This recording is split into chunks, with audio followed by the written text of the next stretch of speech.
Halo, selamat pagi anak-anak. Selamat datang di tahun ajaran baru semester genap 2021-2022.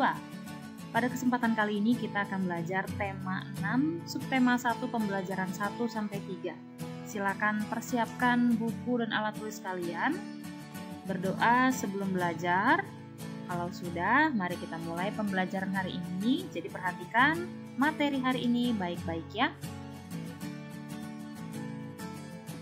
Kita mulai dengan pelajaran bahasa Indonesia tentang puisi. Miss mau tanya, cita-cita kalian mau jadi apa? Kalau sudah besar nanti kalian mau jadi apa? Cita-cita atau impian dapat diungkapkan dengan berbagai cara. Salah satunya yaitu dalam bentuk karya tulis berupa puisi. Apa itu puisi? Puisi adalah susunan kata-kata indah yang berisi ungkapan perasaan, keinginan, impian, dan imajinasi seseorang. Puisi biasanya mengandung makna atau pesan yang ingin disampaikan oleh penulis kepada pembaca. Puisi memiliki beberapa ciri yaitu penyusunan baris dan bait, serta bahasanya yang terikat oleh irama dan rima. Puisi terdiri atas bagian-bagian yang merupakan kumpulan kata-kata dan disebut dengan baris puisi. Baris-baris puisi terkumpul menjadi bagian-bagian yang disebut dengan bait puisi. Bait berfungsi untuk memisahkan topik-topik atau ide atau gagasan yang diekspresikan dalam bentuk puisi. Contohnya, perhatikan bait puisi berikut ini. Anganku melayang ke masa depan, aku ingin menjadi seorang guru. Guru adalah pejuang ilmu di garis depan, guru tanpa pamrih berbagi ilmu. Nah, jika mengamati puisi tersebut, kita akan menemukan keteraturan bunyi vokal kata terakhir dalam setiap baris, yaitu huruf yang dicetak tebal.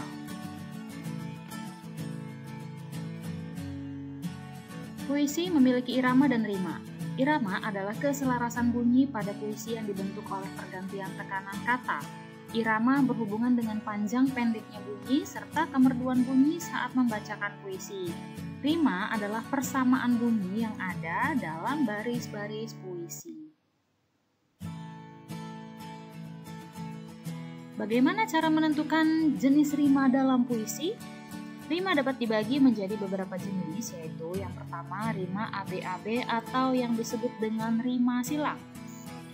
Dalam puisi yang berima silang memiliki persamaan bunyi pada baris pertama dengan baris ketiga, serta baris kedua dengan baris keempat. Jadi baris yang pertama itu sama dengan baris yang ketiga, dan baris yang kedua sama dengan baris yang keempat. Persamaan bunyi rima tersebut terjadi secara berulang-ulang. Rima tersebut biasanya terdapat pada jenis puisi lama seperti pantun. Pantun adalah sebuah bentuk puisi yang terdiri atas 4 baris dengan rima ABAB. Setiap baris terdiri atas 4 atau 5 kata. Yang kedua ada rima ABBA. Dalam suatu puisi disebut dengan rima peluk. Bait puisi yang berima peluk memiliki persamaan bunyi pada baris pertama dengan baris keempat, serta baris kedua dengan baris ketiga. Jadi yang sama itu ada di baris 1 dan 4, dan 2 dan 3.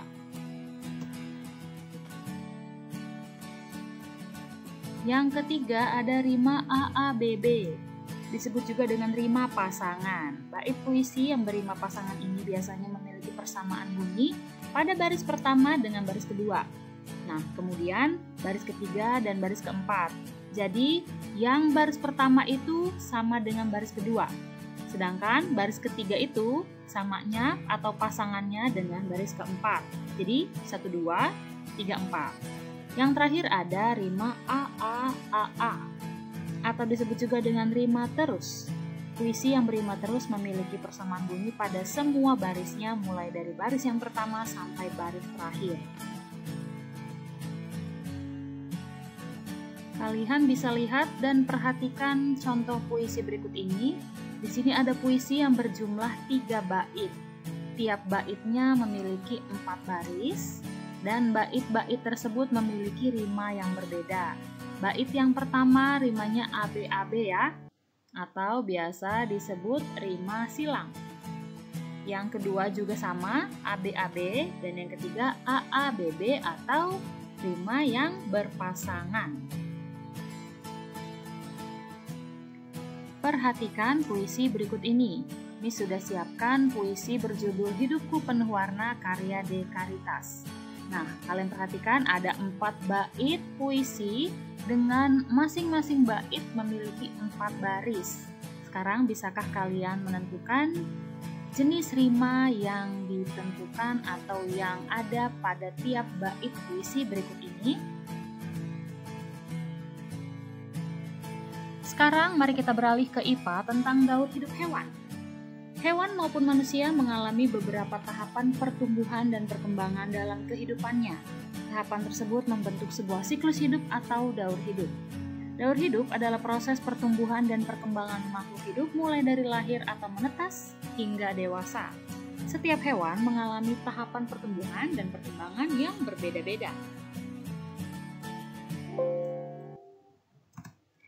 Hewan yang tidak mengalami metamorfosis yaitu hewan yang tidak mengalami perubahan bentuk dalam setiap tahapan hidupnya, selain hanya bertambah besar saja, contohnya ayam dan kucing, dan hewan-hewan lain.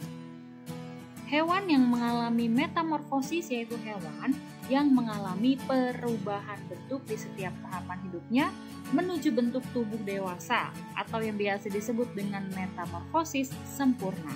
Sedangkan hewan yang mengalami perubahan bentuk hanya pada beberapa tahap tumbuh kembangnya dinamakan metamorfosis tidak sempurna. Sekarang perhatikan siklus hidup ayam dan kucing berikut ini.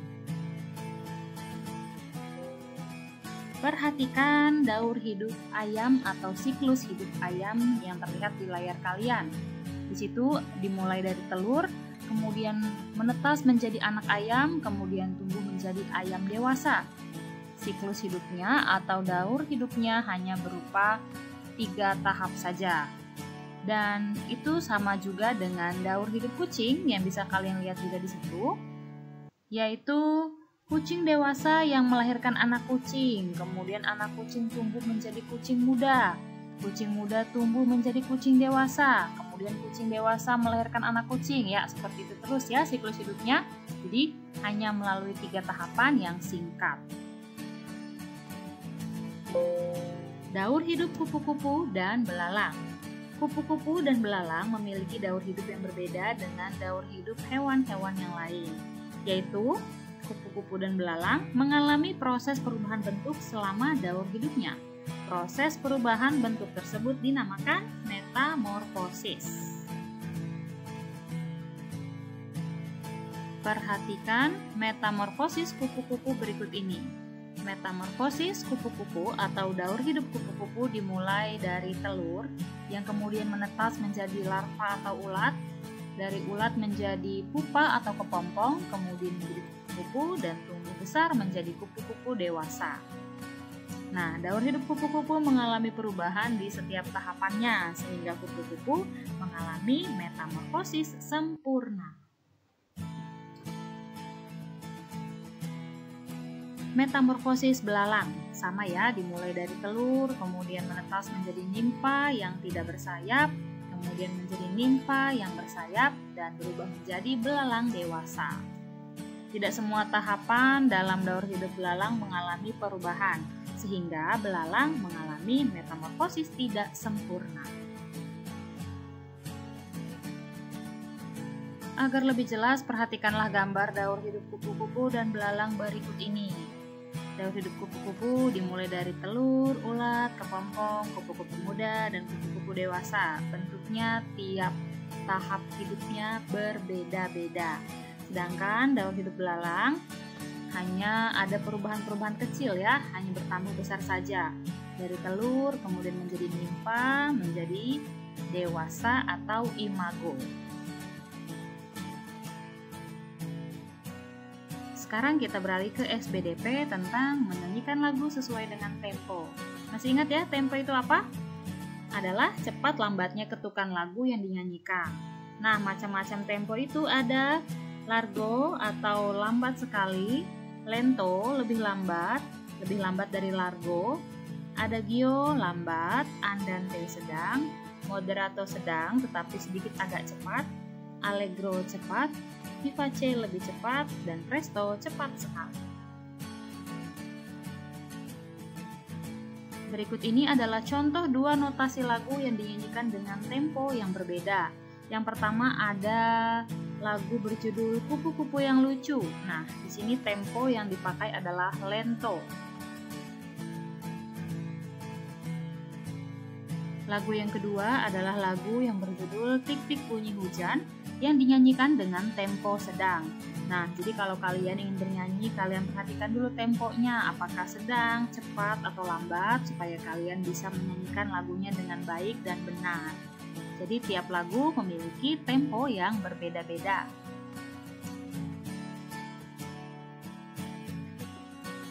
Selanjutnya kita akan berbicara tentang PPKN, tentang keragaman kegiatan di lingkungan sekitar. Masyarakat Indonesia memiliki keragaman dalam kegiatan yang dilakukan dalam upaya memenuhi kebutuhan sehari-hari. Perbedaan potensi alam di berbagai wilayah mempengaruhi kegiatan orang dalam memenuhi kebutuhan hidup. Akibat perbedaan tersebut, maka dalam memenuhi kebutuhan hidupnya, yaitu sandang, pangan, dan papan, harus saling melengkapi. Keragaman kegiatan di lingkungan sekitar bisa kita lihat manfaat langsungnya yang diperoleh setiap orang dengan adanya keragaman tersebut. Yang pertama, dapat saling melengkapi kekurangan masing-masing, saling bertukar ide atau pendapat, saling memberikan saran atas kekurangan masing-masing, belajar hal-hal baru, terutama untuk meneladani sifat-sifat positif yang dimiliki orang lain. Selain profesi, kita memiliki cita-cita yang beraneka ragam. Tadi misalnya kalian kan, apa cita-cita kalian? Nah, pastinya cita-cita kalian itu berbeda-beda tiap orang. Ingin menjadi guru, ingin menjadi dokter, ingin menjadi pilot, ingin menjadi polisi, dan lain sebagainya. Untuk itu hendaknya kita saling menghargai dan menghormati terhadap perbedaan profesi tersebut. Oke, selanjutnya kita membahas materi terakhir, yaitu IPS tentang hubungan antara kondisi lingkungan dengan pemanfaatan sumber daya alam. Sumber daya alam dapat dibedakan menjadi dua jenis ya, masih ingat? Sumber daya alam yang dapat diperbaharui dan tidak dapat diperbaharui atau diperbarui. Keragaman sumber daya alam mempengaruhi kegiatan ekonomi atau mata pencaharian masyarakatnya. Beberapa kegiatan orang dalam rangka pemenuhan kebutuhan yaitu bisa yang pertama dilakukan beternak. Merupakan kegiatan mengembangbiakan hewan ternak untuk memenuhi kebutuhan manusia. Hewan ternak adalah hewan yang dipelihara manusia untuk memenuhi kebutuhan manusia. Usaha peternakan banyak dilakukan oleh masyarakat yang tinggal di dataran tinggi. Selanjutnya yaitu berkebun atau di bidang perkebunan. Berkebun atau perkebunan adalah usaha membudidayakan tanaman tertentu di kebun untuk kesejahteraan masyarakat. Tanaman perkebunan misalnya teh, kopi, dan sayur-sayuran. Yang terakhir yaitu bertani atau pertanian. Bertani atau pertanian adalah proses budidaya pada suatu lahan yang hasilnya dapat digunakan untuk mencukupi kebutuhan manusia, terutama kebutuhan bahan pangan atau makanan. Kondisi lingkungan berpengaruh pada pertumbuhan tanaman maupun hewan. Kriteria lingkungan yang dibutuhkan agar tumbuhan dapat tumbuh dengan subur yaitu yang pertama, suhu udara sesuai dengan tanaman yang ditanam. Misalnya tanaman ini cocoknya di daerah dingin, berarti hanya bisa tumbuh di daerah dataran tinggi. Lalu tanah yang mengandung banyak humus. Tersedianya cahaya matahari yang cukup atau tidak terbiasa atau tidak di ruangan terbuka ya. Jadi dapat cahaya mataharinya, dapat juga kelembapannya. Dan yang terakhir, tercukupnya kebutuhan air bagi tumbuhan. Oke anak-anak, itu tadi materi pembahasan kita hari ini. Semoga dapat dipahami dengan baik. Tetap semangat belajar ya, baik di rumah maupun di sekolah. Terima kasih atas perhatian kalian. Tetap jaga kesehatan dimanapun kalian berada. Kita akan bertemu di pembelajaran selanjutnya. Terima kasih, God bless you.